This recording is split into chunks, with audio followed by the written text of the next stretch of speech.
Karong adlaw atong pagahisgutan ang mga sumunod nga panghitabo human nga gisulti sa Biblia ang bahin sa kaliwatan ni Nahor. Igsuon ni Abraham diin gihisgutan usab ang pagkatawo ni Rebecca nga mahimong kabahin sa plano sa Ginoo. Ato kining mabasa sa Genesis 23 verse 1 to 20. Nakabsan og kinabuhi si Sarah sa edad nga 127. Si Abraham nangita og lugar aron lubnganan sa iyaha ug nakigsabot sa mga Hitita.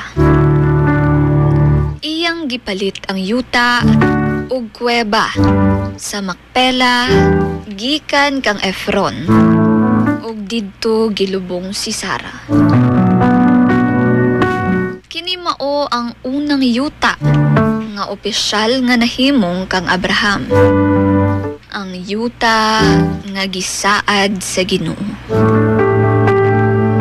Kini nga bersikulo nagapakita ug nagapahibalo nga bisan ang kasakit ug kamatayon kay kabahin sa tibuok kinabuhi. Ang Ginoo magapadayon gihapon sa iyang saad.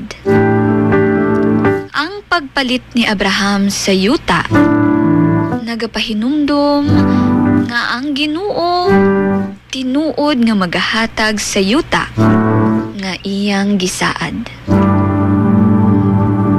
Bisan pa ug dili pa kani makita sa tanan. Ang pagtuo ni Abraham nagpadayag ug nagpahibalo sa atong tanan nga siya nagsalig nga tumanon sa Ginoo ang iyang pulong.